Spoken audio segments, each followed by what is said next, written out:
This is your host, Stephen Sargeant, the Around the Coin podcast. We speak to legendary CEO of a billion-dollar company, Zerohash, Edward Woodford. Edward talks all about what is happening in the digital asset, crypto, the stablecoin infrastructure space.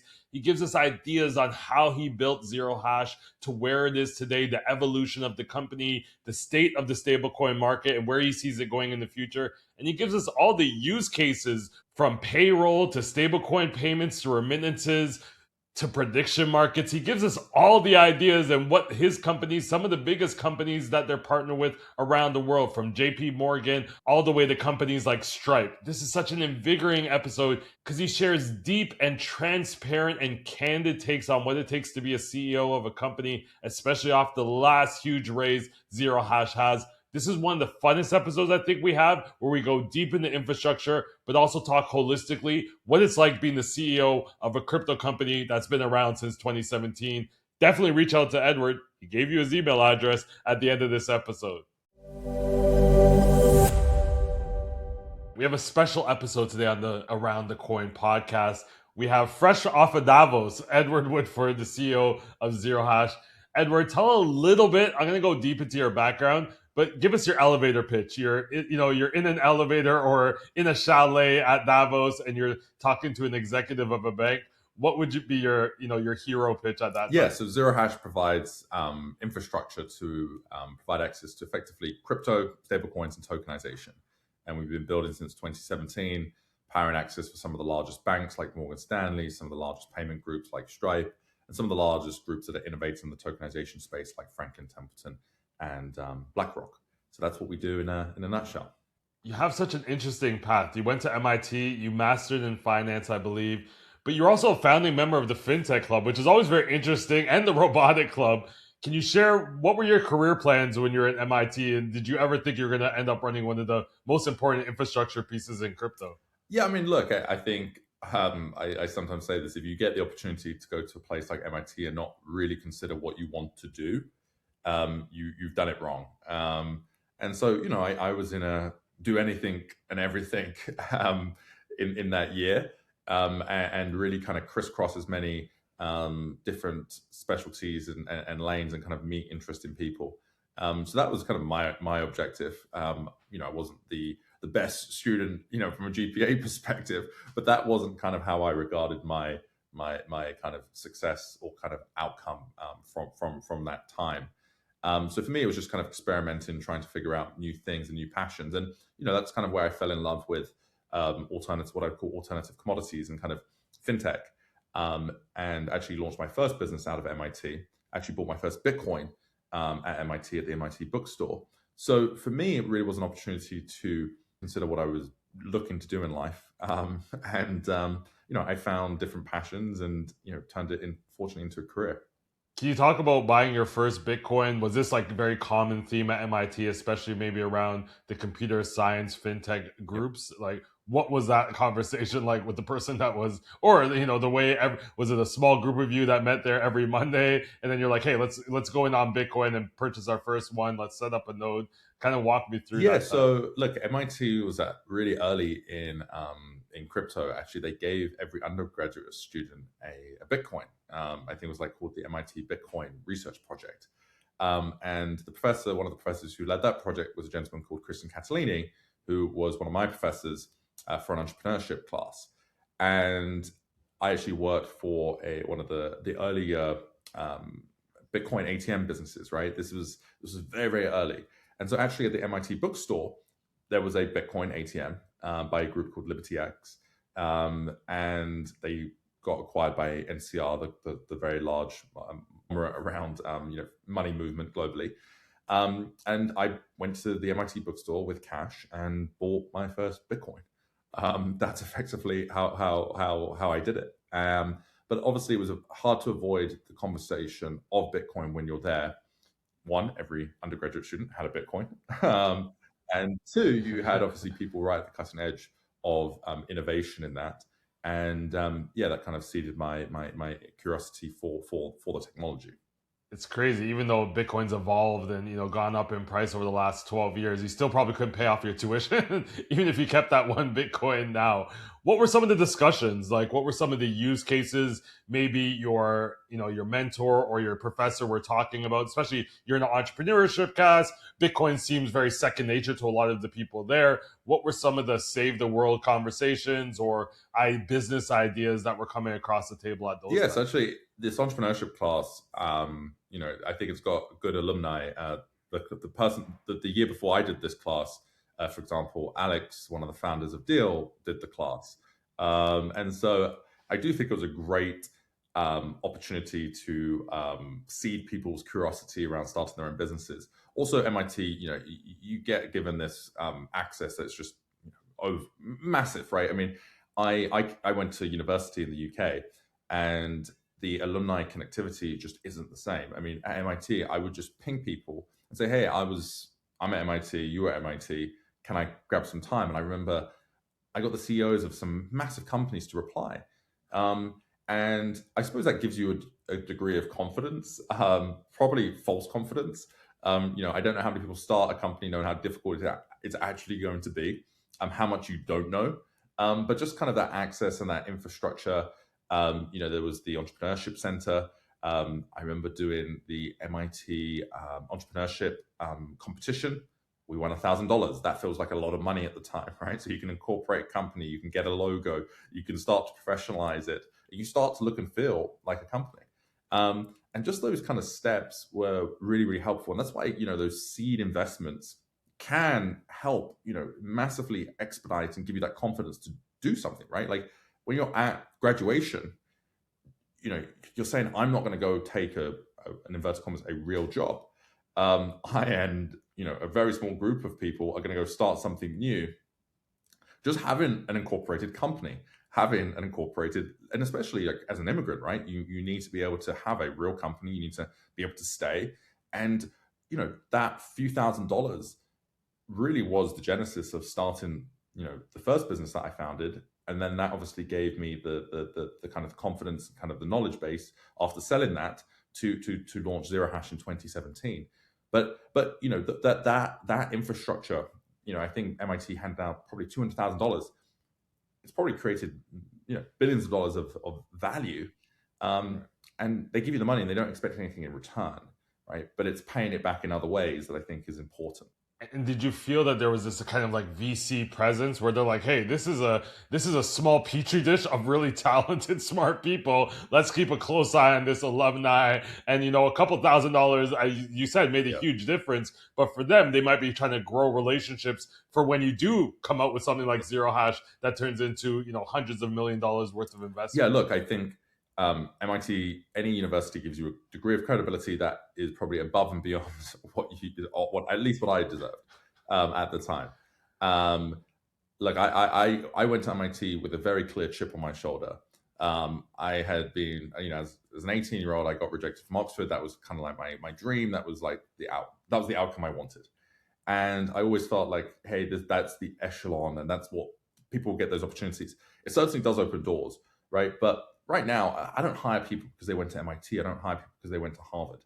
I think it can definitely be a helpful piece. I mean, our first business, we raised $5 million off the bat with a deck.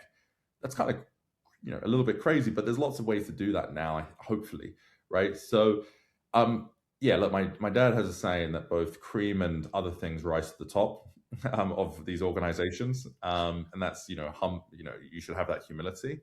But it definitely opened doors for sure. It's a club at the end of the day. That's effectively what you're paying for. Hey, you message a CEO. I was part of the club. You're part of the club. Can I get some time? And I always very, very thankful and appreciative of that opportunity. And I think there's still a merit base. Like you got into MIT, you've reached a certain level of work ethics and focus that you were able to get there. So they know that you're ambitious to a certain point, at least to the same point they were when they started out. I'm curious, before we dive deep into Zerohash and talk about all the amazing partnerships and the infrastructure you built, can you give us the lay of the land, especially with everything that's happened in the US over the last 8 months? Can you give us the lay of the land of like, what is the state of stablecoins and digital assets, where we are right now, especially with what seems like the Bitcoin price spiraling? So look, I think fundamentally we view cryptography as a technology versus the standalone asset class. Of course, it is also an asset class, and that's where you have Bitcoin, ETH, and Solana. But you can't fundamentally decouple that from the underlying tech stack, right? That the asset class creates the distributed incentive structure to allow for people to build on these blockchains, right? So to say, when people say, hey, I'm bullish on stablecoins, but not on crypto, I'm like, okay, I kind of get what you're saying, but the two are reliant on one another, right? In the sense that if you want the Solana blockchain to exist, you have to create an incentive structure that creates that is created, and the native economic structure that is created is the Solana token. So I like to think of these things as technology stacks with a distributed economic incentive structure, what people may call an asset class. Look, prices go up and down in the crypto space. I think the metrics in this space people often get wrong. So people focus so much on Bitcoin price.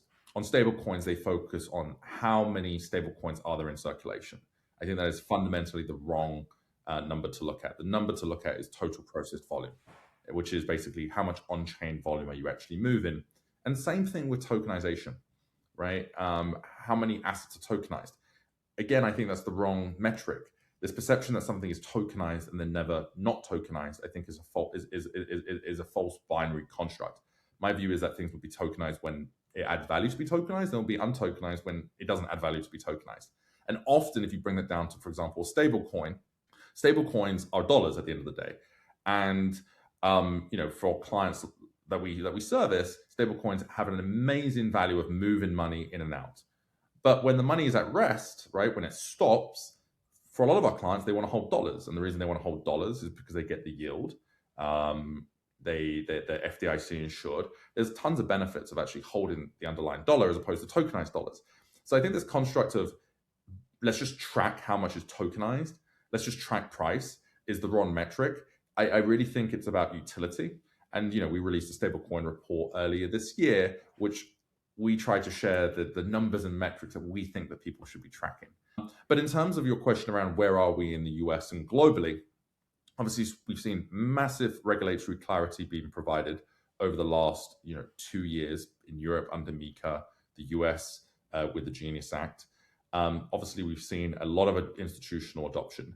If you look at just our client base that we've announced in the last year, right? Groups like Morgan Stanley, a globally systemically important bank, Gusto, one of the largest payroll companies in the world, BlackRock's Biddle Fund, building on Zerohash for stablecoin in and out into tokenized funds. Those are incredible logos. Those are incredible, statements by some of the largest companies to move in. So I think price is obviously one metric, but really when you look at what is the health of this space, I like to look at what is the innovation? What does the next 5, 10, 20, 30, 40 years look like? And there's other metrics that, like who is entering the space, what is the total on-chain volume? Those are the metrics that I prefer to look at. That's super interesting, especially because I think you're right. People look on a lot of what speculators would see as really important KPIs, but as builders would see that don't make a lot of sense compared to utility. And actually, are you using the stablecoins versus like how many stablecoins are out there and what the value is assigned to it? Is that if nobody's using it, then eventually that value goes down because there's no purpose for it. And we've seen, 5, 6 years, you probably see, a lot of things are called utility tokens, but they had very little utility. And I think right now we're seeing a little bit more utility. But where do you fit in the, I love infrastructure because you plug into so many different players and industry stakeholders. But then people don't know that they're potentially using Zerohash. It just runs, just like people don't know they're using the internet, but they don't know the underpinnings of the technology that goes on behind it. They just want to make sure that when they click a button, that website loads in less than a second. Where are you positioned and where do you fit into this crypto ecosystem that from the outside looking in, people can see kind of the workflow of where Zerohash supports its partners? Yeah, so the mental model that I like to use is if you break down the entire crypto tokenization stablecoin space, it's always the same kind of layers. So you have the blockchain layer, which is Ethereum, Bitcoin, Solana. These are the fundamental building blocks. And then you have assets that are built on top of these blockchains. And that could be the native assets, such as ETH for the Ethereum blockchain. It could be, for example, USDC. It could be USDT. And And so there's the asset layer, and those assets can be built on many different chains, right? USDC is now on 30 plus chains. Then you get to the infrastructure layer, which is where Zerohash sits, and then there's the application layer. And so our goal is to enable applications to build seamlessly and easily and abstract away the complexity, both from a regulatory perspective plus a technical perspective around this technology stack, i.e. abstracting away assets and chains. So, I'll give you a couple of examples that I've mentioned. We provide the infrastructure to some of the largest trading platforms to offer crypto as an investable asset. So we provide the full stack solution to groups like Morgan Stanley, Interactive Brokers, Public.com. Then on the stablecoin side, we work with large, again, brokerage platforms like Kalshi, Interactive Brokers, and others where the velocity of money really matters. And then finally is tokenization, where we provide access and infrastructure to groups like Franklin Templeton's Benji token, Republic, Biddle as well. We provide that infrastructure at the core infrastructure layer for applications, effectively customer interfaces. And our thesis is very simple. There's a convergence of technology. We believe Coinbase in 5 years' time will look no different to, for example, Robinhood's financials. That is a clear convergence. So what we do on the trade side of our business is we allow groups to offer crypto trading because guess what? Coinbase and others are building a full stack super app, right? If you want to use the term that the SEC is increasingly using. If you look at payments, we believe that stablecoins are a really, really powerful alternative payment mechanism, especially for global transfer, and it competes with other ways of moving value. We also believe that it's not just about eating market share. We actually believe that it can create new markets and new opportunities. So I'll give you a real example. Payouts with stable coins. We believe that by allowing people to move their money more quickly globally, it can actually increase the value proposition. So what I mean by that is, for example, if you're an employee on Gusto and you're in the Philippines, you can be paid in a stable coin instantly into like your Gcash account, which is effectively like the large fintech in the Philippines, and you get paid within seconds. What that means for the user is that that user doesn't need to wait 4 or 5 days, doesn't need to incur high fees. And for a lot of people, if you get paid more quickly, you don't need to, for example, take payday loans, which really, really matters. Right. We sit at this infrastructure layer, we abstract away complexity. And ultimately, if you look at the stablecoin space, our vision is that I can move, for example, Stephen stablecoins without me needing to even think about what chain am I sending on, what asset am I sending. It is an account-to-account transfer. And that is ultimately when we see success in the stablecoin space, when it is simply an account-to-account transfer and the complexity downstream is abstracted away. And you kind of alluded to it when you open up a website, users aren't thinking about what exactly is going on behind the scenes there technologically. That is when success happens in this space, but it has to be in terms of account-to-account transfer. I'm moving money from my Robinhood account into my Kalshi account. I'm moving money from Gusto into my new bank account. That is the experience that we're already very, very close to, and that's really, really exciting. And I think you don't realize, like I did collections for a law firm on payday loans. This is not a Philippines problem. Like you look in North America, I think a good percentage of people need payday loans to exactly your point. They need the money not like months before, they need the money a couple of days before, then they're able to cash a check and have it held. So these are first world problems where having that money in advance can keep you out of those spiral loops of going to a payday loan and getting that high interest and this eventually never being able to pay it back until you go bankrupt. These are the reality of what a lot of people are facing, especially as the price of goods go up. You mentioned complexity. What's the most underestimated complexity that you're solving for some of these companies? Is it custody, the trading, emerging regulations like the stopping fraud or mitigating risk? What's that one thing that people think is probably like, oh, that should be easy, where you're pedaling as fast as you can behind the scenes and making sure everything runs smoothly? Yeah, so I think the biggest thing is interoperability. So what Genius is going to do is going to massively increase distribution, but it's also going to massively increase fragmentation. And what I mean by that is that you're going to see a proliferation of stablecoins that are issued. Secondly, you're seeing a lot of innovation on the core blockchain side. So, for example, you are seeing new blockchains being created. You can see, for example, Stripe's announcement with Paradigm around Tempo. You've seen Circle introduce Arc. So the fragmentation is high. And so the importance is to create interoperability and usability, both at the asset level and the chain level, right? To the user, it needs to be, I'm moving dollars to Stephen. It can't be, hey, Stephen has USDC, I have USDT. How do the two even communicate? Right. Hey, I have USDC on Solana and you have USDC on ETH. Again, how do I communicate? How do I create that interoperability? So the number of permutations that can exist, if you have, for example, 100 stablecoins across 40 chains, is millions of permutations that can exist when you're trying to send on chain. So the technical complexity and the importance of interoperability, right, is highly complex. You have to support each and every chain. You have to support the native network token.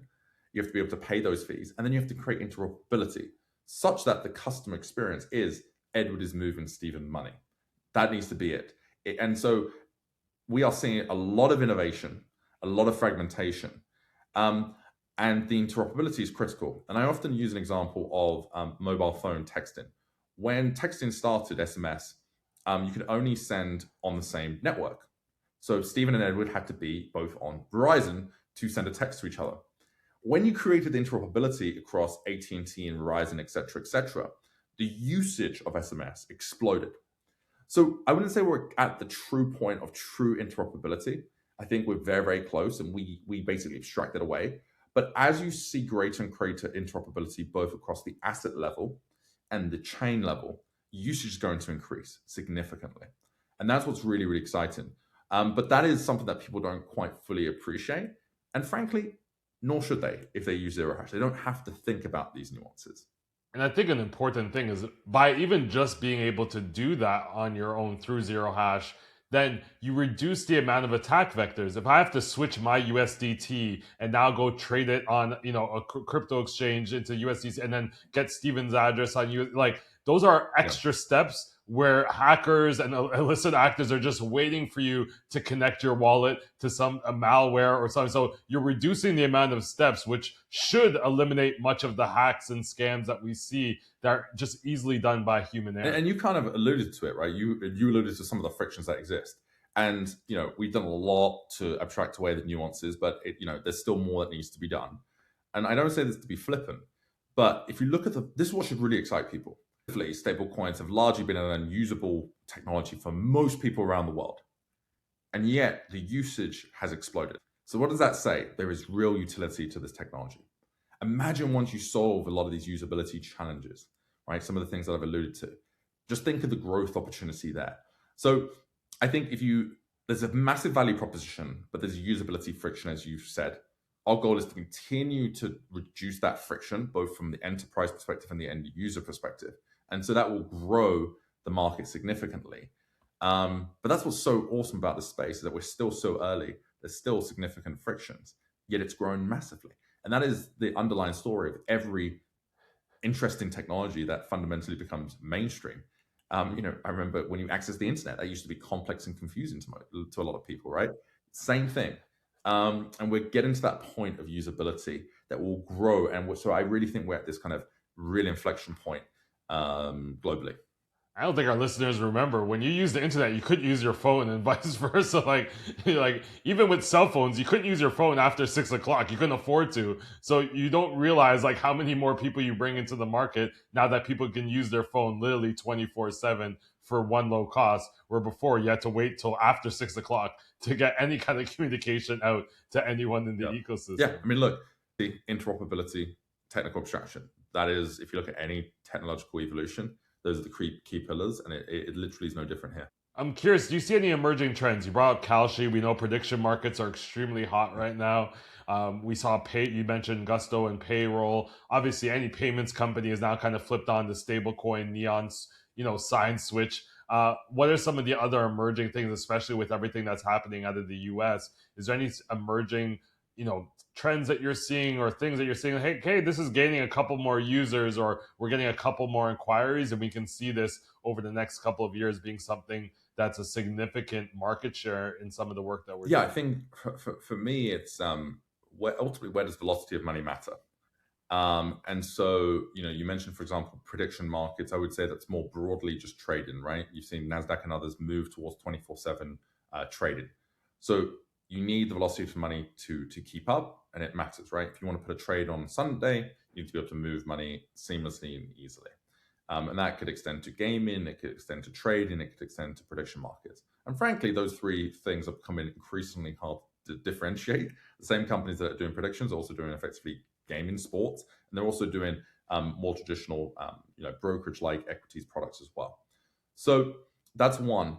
I think, we're seeing a huge drive in tokenization, and we're still very, very early. But again, tokenization and the ability to create tokenized infrastructure and the ability to have smart money that can interact with tokenized infrastructure is really, really important. And just the velocity of growth over the last 6 to 12 months has been extraordinary on like tokenized capital markets. I think that's incredibly interesting. And then I think, right, another big topic that everyone talks a lot about is about agents. I think where people don't quite appreciate the full intersections of agents and stable coins, one is around control over agents, right? With MPC technology, you can control cryptographically the movement of money of that agent. But also the ability to move money from agent to agent is I think, really important. I'm much more bullish on that kind of application. And there, it effectively is, if you think about what agents are likely to be doing, or just like one example, an agent effectively could be a gating factor on top of a website, or on top of, you could imagine, for example, Cloudflare sitting an agent or kind of a gate that sits on top. And what it's looking to do is transfer pieces of data to an agent, and that agent needs to pay for that data, right? Ultimately, if we wanted the internet and kind of and creators to keep building technology stacks and information stacks, they have to be compensated in some way. So you can imagine that effectively what you're doing is a tokenized data swap into dollars. And if you have millions of agents, who's going to sit in the middle? This concept of somebody sits in the middle is a really abstract, weird concept. So that is exactly where programmable money makes a ton of sense, right? The ability to transfer data in line at the same time without an intermediary, data for money. And that's where stable coins can add a huge amount of value. So if you think about where agentic commerce and just like agentic training models has to go, it has to be effectively a transfer of information for money. And I think literally the best way to design that is in a non-centralized manner with programmability, with all these kind of fragmented nodes. That is perfect for programmable money, i.e. blockchains. And I think when we talked about like micro payments and, to your point, programmable money, especially on like the micro size, this is what they were talking about, right? Autonomous cars need to get paid. They need to pay for parking. Like, this is where stablecoins was supposed to really hit the mark. And now we have robots itself, combined with AI agents. So you're going to see a lot of movement of money. Do you trust AI agents to run anything in your home or at your business? I mean, look, I think any business, and you mentioned Davos, I mean, the conversation that came up was ROI on agents. I think the biggest impediment for agents is really, it's right now it's often a top-down process, right? It's boardrooms, it's CEOs saying, let's use AI. I think it's about training and innovation and trying to encourage that kind of across the organization. So I would say we use AI quite extensively in our technology stack, but those should be the first adopters in many ways. But how do you use that in the compliance stack? How do you use that in the BizOps stack? How do you use that in the finance stack? And so for us, it's about constant training and trying to not make this a top-down initiative. Use AI, right? It's like, hey, this is a tool that can be seamlessly used and embedded. But that's kind of, I think, the biggest friction for adoption is how do you actually get people to use it in a way that people should know their jobs better than anybody else. So a top-down decree about using AI is often not going to work. And I think that was the common thread, which is, hey, we've spent a lot of money deploying AI, but what actually has been the tangible outcome? But it is interesting when you talk to people right on the cutting edge, and you hear some weird things like, hey, we believe in a world where you're going to have, I think somebody used the term, off the record. It was like, we're going to have blood workers and AI workers, and blood workers meaning humans. Now, I think that's a really weird way of thinking about the world. But I do think that, again, stablecoins, paying agents is really, really important. And trying to embed AI into conversations as more of a bottoms-up initiative as much as possible has been something that's certainly helped us. But probably like all firms, we're not where we want to be from embedding an AI fully across the org. And what's interesting, even just hearing you talk like that is like, it reminds you, you've probably been through this in 2017 when you started the company. The consultants were shoving blockchain on everybody, blockchain, blockchain, blockchain. You're like, that's not how adoption happens, right? You have to show use cases and case studies. And to your point, how have those changed, like those conversations that you must have had in 2017, especially with traditional institutions, must have changed, especially recently. Now you're bringing on JP Morgan, Franklin Templeton, Stripe. How have the conversations changed? Is it, are they more educated? Are there more nuanced use cases that they're talking about versus like, what is blockchain? How have those conversations changed for you and the non-crypto native companies? Yeah, look, we big portion of our business set is enterprise and financial services that aren't what you would call crypto or blockchain or stablecoin native. And so there's always an education and sales part of our sales motion. Look, the education cycle has been high. I think that once you can point to a couple of really tangible use cases, that always helps. And so our goal is always to be one of the first people to bring in the first player into a space. So, we brought in the first globally systemically important bank into crypto trading. We hope to bring in another 3 to 5 by the end of this year. So for us, we look to land and kind of expand. That's kind of our approach.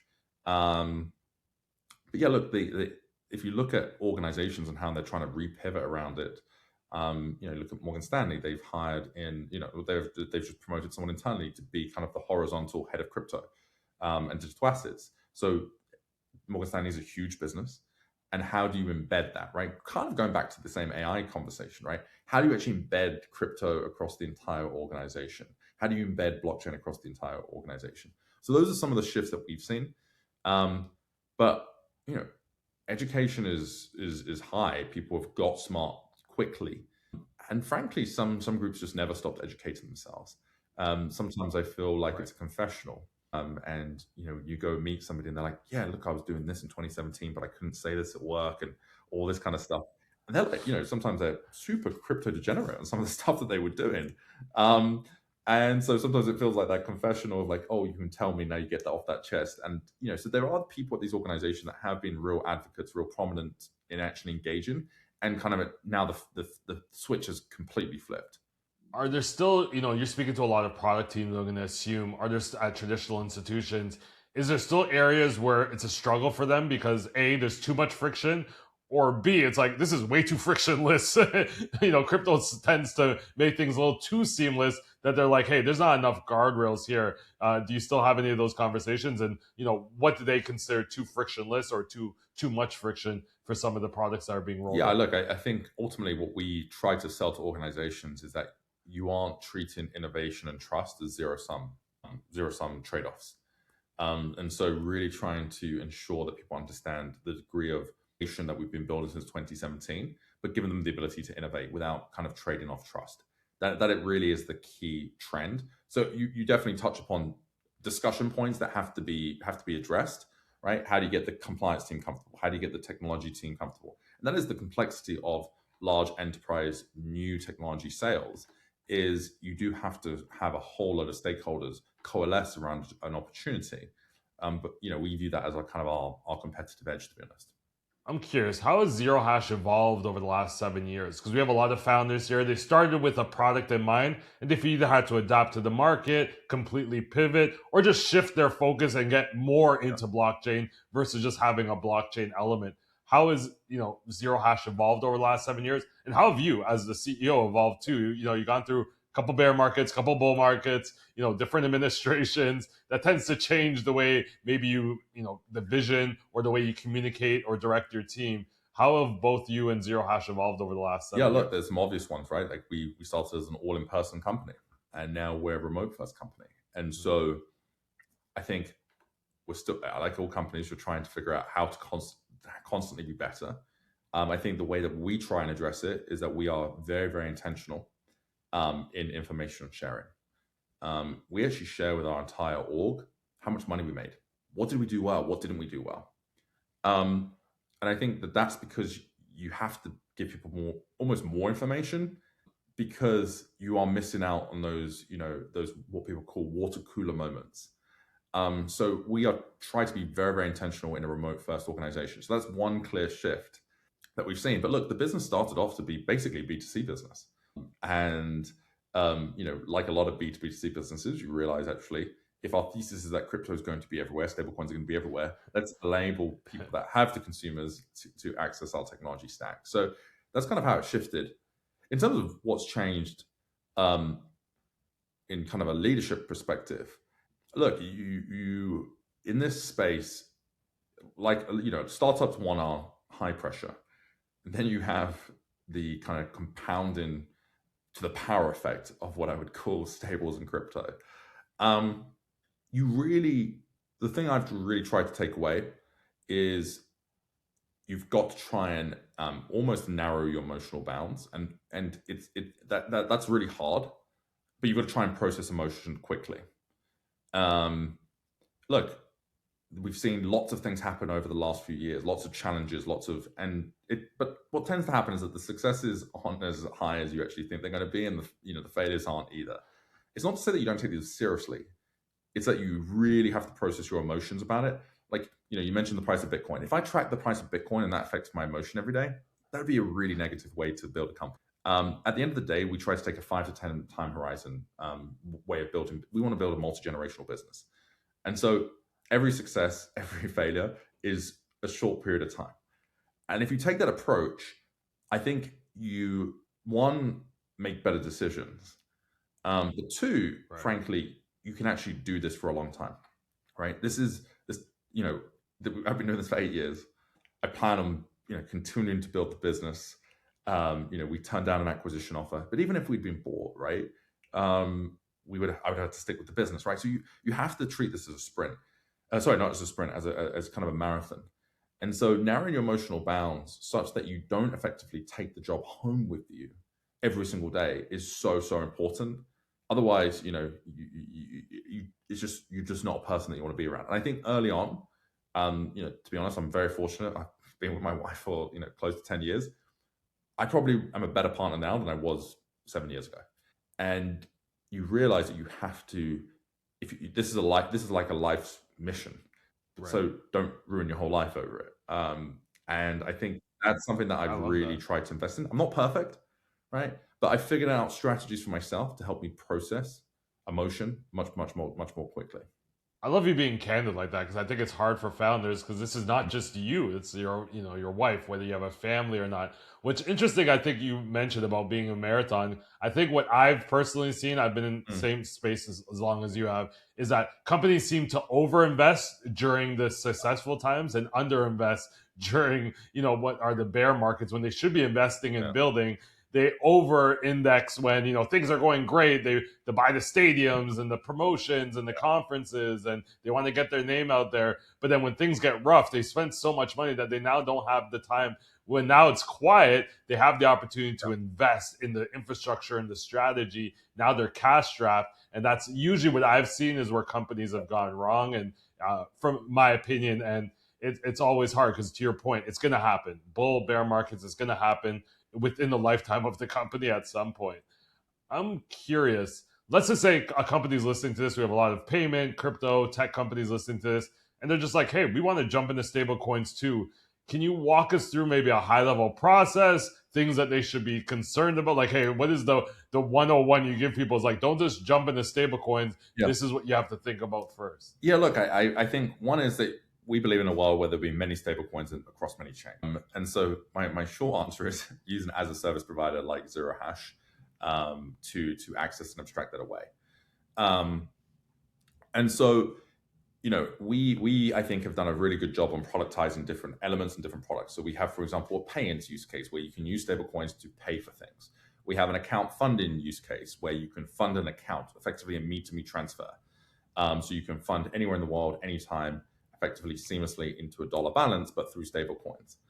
We have a payouts product, which is used by Gusto and others around, for example, paying out stablecoins globally, instantly and real time. We have a remittance product. So we have a lot of different products that really we've really tried to productize on the edge. So people can come and say, look, I really want to do X. We have a precise endpoint for X. But I think those are the key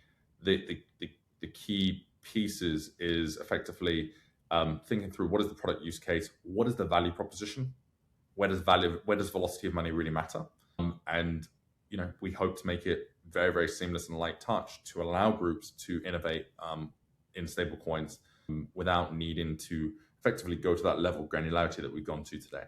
Do you usually start them if they say, hey, we're kind of thinking of X, Y, Z, and you're like, hey, let's start with X, let's get the implementation, infrastructure, let's start to run, and then we can add in Y and Z and build up your tech stack? Or do you tend to, how do you approach that when companies are probably like, give me everything, we want to do it all, and you're like, hey, let's focus on X first, and then we'll get to Z eventually? Yeah, look, I think we try to make the friction once you use one product to use every other product very, very minimal.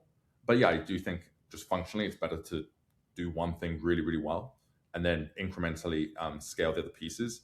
But yeah, look, the beauty of using Zerohash, and we've seen this, for example, is people use us across different product stacks. So Interactive Brokers started with us on crypto trading, and then now they use us for stablecoin account funding, and they've been public around potentially their interest in tokenization. As a SaaS business, you do have to try and compress sales timelines, and one of the best ways to compress sales timelines is to sell to your existing customers. And so our view is that we want all of our customers to use us for all stacks. And so we've had customers come to us for payments utilities, and then they are thinking about launching crypto products. So really, we just view this as different API edges that we've productized really, really well. But at the core, we're just moving value. That is our business. We move and exchange value on chain. And so we want people to use our APIs to seamlessly embed, and they are called different products, but at the end of the day, it's the core engine is exactly the same. Your website mentions that you're located in supported over 200 jurisdictions. What has been the biggest hurdle in expanding in more jurisdictions in the world? Is it finding local fintech or banking partners, regulation of digital assets, demand from users?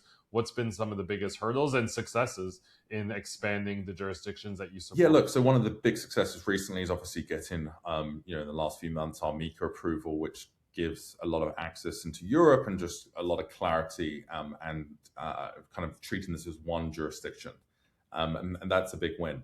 I think geographical expansion, our goal is to be the global provider, and most of our customers operate in more than one jurisdiction. And so we want to be their global one-stop shop solution. I think the challenge always with geographical expansion is it's always about how do you make the delta to the core as kind of little as possible. We have this discussion internally. When the business is when the business is exploding, the core business, doing other things is always challenging. So how do you prioritize? I think is frankly probably the hardest question around just global expansion. There may be and that's kind of the unknown. Effectively, you're starting 0 to 1 again, and inherently, once you have some traction velocity, it's hard to say, well, let's slow that down and try and take another 0 to 1. But you've got to try and balance those kind of time horizons, 0 to 1 bets and new geos versus kind of trying to go from 1 to 100 in the existing geos that you operate in. Zerohash just announced another Series D at $104 million, led by Interactive Brokers, which you talked about as one of the largest and, best known brokerage firms. What do you plan to do with the additional capital? How do you balance, investing in human resources and then also in technology? How does that all look like considering it's a D2? Yeah, look, so we did the round towards the end of last year with participation from Morgan Stanley, Apollo, SoFi, An incredible, set of strategic partners that are part of the cap table now. Look, the goal is to just continue to expand, the number of services and types of customers, scale the team, scale our marketing function, and also give ourselves optionality around potentially inorganic growth. And that gives us optionality. But we really view money not just as money; it's also strategic partnerships and how to try and kind of create that kind of tie-in from partners. And that's why when you look at our cap table, it is a lot of strategics, right? It's actually increasing less and less VCs, and that's just the way that we've seen success in kind of those larger strategic conversations.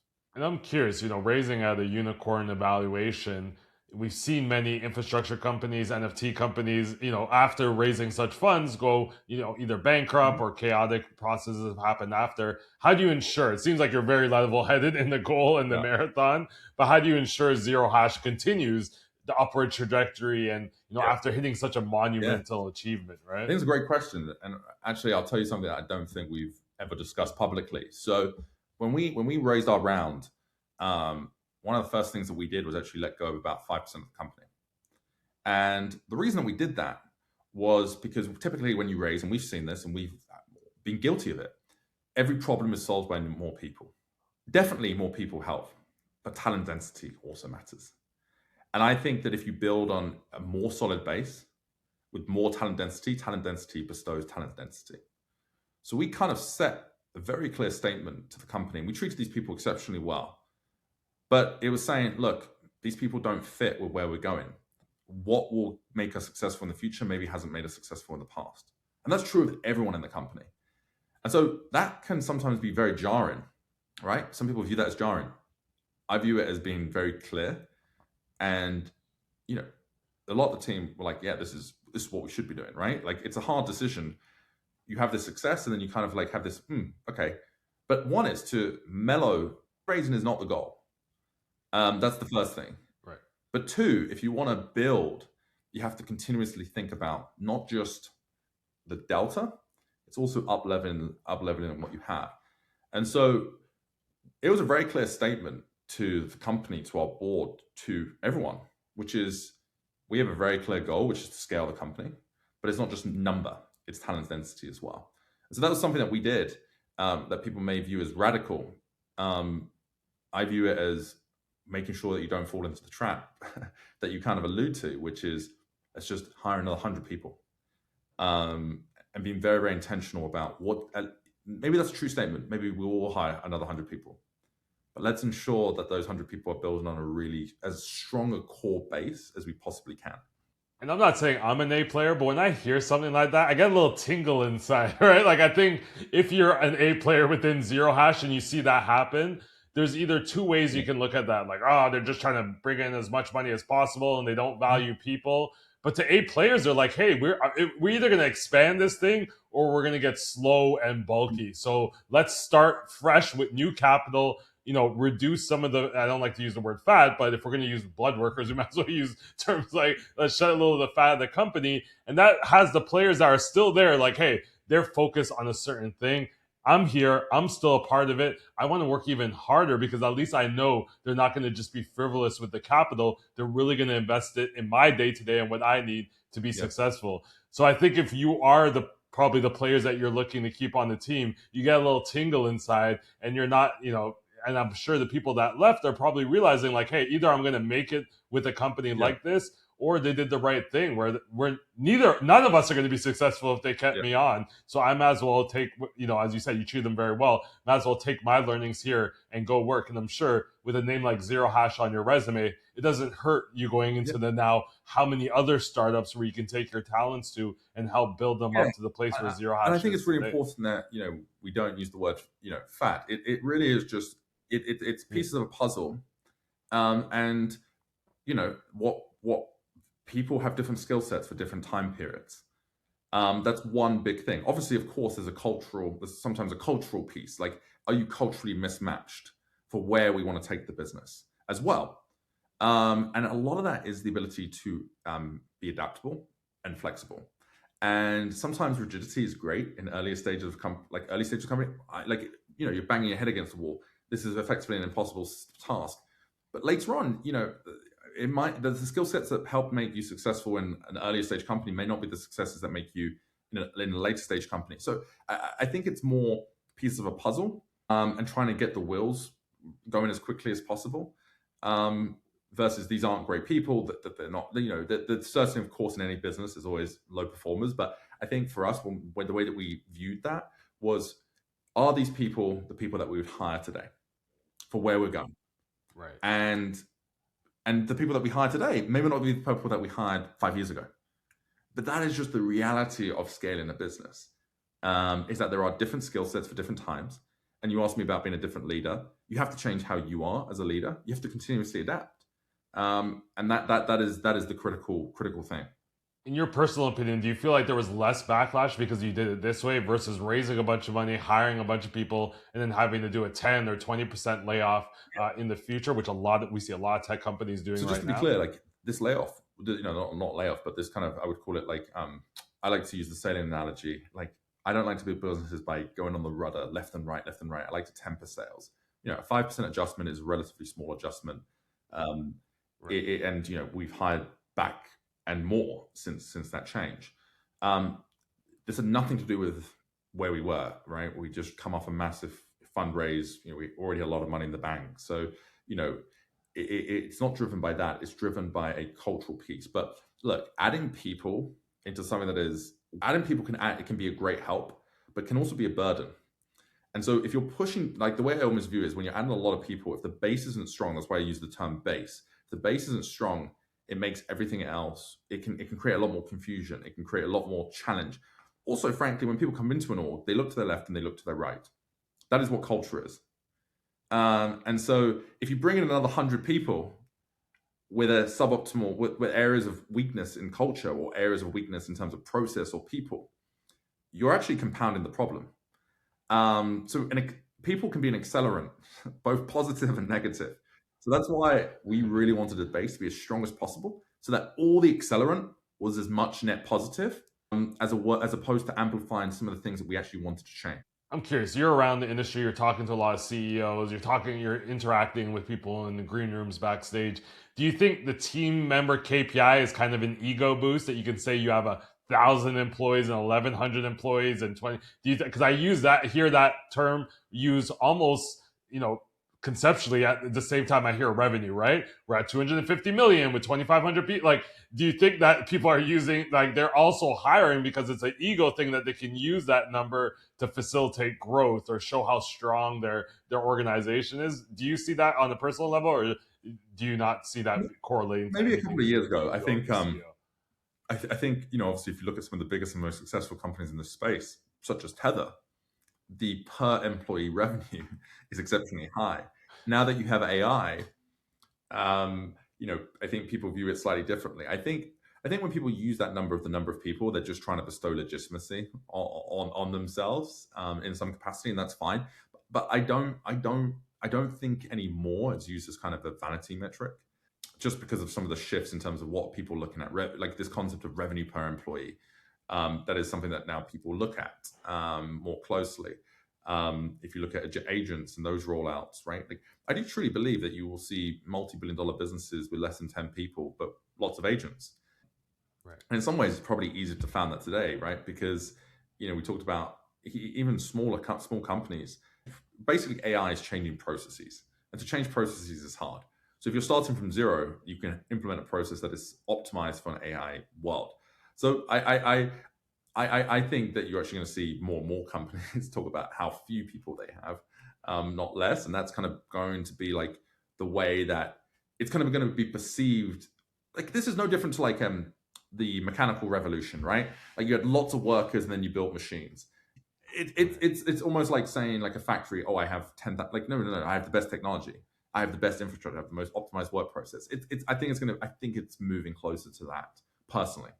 I think you raise a great point. Like, revenue per employee is not a term that I heard 4 or 5 years ago in crypto or in any other place. And that seems to be a pretty popular term that's being used right now. And as somebody that's worked and consulted for Bitfinex, I will never speak on behalf of Tether. But what I can say is, working in that ecosystem, they've done a very good job on finding people that are so dedicated to the mission that they'll work those extra hours without feeling forced to. They find really talented people, either undervalued or underpaid, and they're able to bring them in their ecosystem. So those people, I've seen them directly. They work like 10 people, not just hard. It's just like the way their work ethic and what they focus on and the constraints that they solve. And it's still hard. Running that lean is still a very hard thing to do. I'm curious, any exciting announcements regarding Zerohash, or anything that you're excited about? We've seen real world asset tokenization. It's not just being used as a buzzword. We're seeing, as you said, the 24/7 trading of crypto seems to be, and tokens and securities seems to be the way we're going forward in 2026. But any thoughts going into 2026, whether it's your company or the industry as a whole? Yeah, look, I think we're going to continue to see, so this is in many ways a two-sided network. So in stablecoins, the Cash App enabling stablecoins is a huge net positive for the space, right? So I think they're in beta right now. What that does is you're bringing in tens of millions of people access to a stablecoin natively within an application, which again goes to my point about abstracting away complexity. So I think what you're going to see is the number of what I would call stablecoin enabled accounts continue to accelerate meaningfully. And that will include actually banks as well. Banks will enable you to send stablecoins as an APM. So what that does is that you grow in the connective global tissue, the global node infrastructure that will allow stablecoins to increasingly be used. That's fundamentally what shifted in the last few years, is the gateway, the access to stablecoins has increased. Nubank in the Brazil, Revolut in Europe, Gcash in the Philippines. And that is going to continue to accelerate. And I think that will continue to accelerate the adoption and the acceleration of use of stablecoins. That is what's fundamentally going to grow this year, is the number of stablecoin enabled accounts. Awesome. That sounds like that's probably the best place for us to leave off. I'm curious, actually. Usually I ask, founders about what books or podcasts or ideas that shaped your thinking. I'm curious now, you're CEO of $1 billion company. Where do you go for mentorship and support? Because I feel like, as you said, the company's growing. You're making decisions that you didn't make 7, 8 years ago. So where do you find solace in a community that can help you get to that next level, or at least help support you at the level where you're at now? Yeah, look, I think it's trying to find connections with people that are at different stages of their company journey and trying to form those connections. And, that can be with partner CEOs, right? That they provide a service to you and, you can learn a lot. CEOs that I connect with very frequently, for example, Johnny, the founder of Socure, they've built an incredible sales engine. Always learn something talking to him. Michael Shelov from Fireblocks, they've built a great enterprise motion. Always enjoy talking to him and kind of swapping notes and ideas. And then obviously, certain board members who have built great businesses and different times. So really tapping in for different things. I don't think any one person gives you absolutely everything, but it's about having CEOs that you trust, CEOs that you ultimately you don't compete with, and where there's a personal connectivity and where it's kind of a symbiotic relationship. That's honestly where I spend time learning, is from other people just at different stages. And I can provide feedback on certain things that we've done well, and learning about areas where other CEOs have done well. So really just trying to form those CEO relationships, founder relationships has been really, really incredibly rewarding. And what are your thoughts about merger and acquisition? Obviously, you have a huge partnership network, but it looks like everything's pretty much built in-house with you. Where do you look, especially with M&A, thriving in the U.S. after maybe about a good 5 years of not thriving, for lack of a better word? What are your thoughts on merger and acquisitions, especially because so much is happening in the stablecoin space? Yeah, look, we really, I think, look at M&A as what does it look like to build organically? What does it look like to build inorganically? And there's always a challenge with M&A, which is just valuations, right? Like, I'm happy to give you a valuation that is higher from a multiple perspective, but it has to be within realms of possibility, right? So I think a lot of it as well is connective tissue around just kind of the cultural elements, right? We talked about bringing in, if you bring in normally when you hire people, you bring in one, one, one, one, one. When you buy a company, there's solidified culture, and it's a much more of a step function increase in terms of the team. So we actually haven't done any M&A. We've built everything that we've built in-house. It's not to say that we're averse to M&A. I think it's just it is sometimes there are some structural challenges, but we are open-minded. But I think talking to other CEOs again who have made M&A, there is an art to it. I think you tend to get better as you do more. So, for example, we just brought in a head of corp dev who's gone through multiple processes, so that you're bringing in skill sets that they've learned some tough lessons themselves, and hopefully we don't make we can optimize from their experience. I love it. Edward, you're very level-headed. You have such a head on your shoulders when you're talking openly and candidly about business and what you're building there.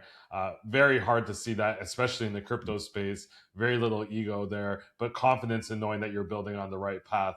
Where can people learn more from you, find you? I'm assuming now crypto Twitter is not officially dead yet, but there's death threats on crypto Twitter.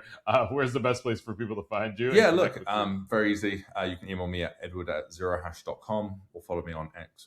I love it. Thank you so much for joining us today. I'm hoping that we can have a conversation at the end of the year, especially with so much going on, that we can come back at the end of this year and see exactly where stablecoins sit in this ecosystem of payments and movements and value.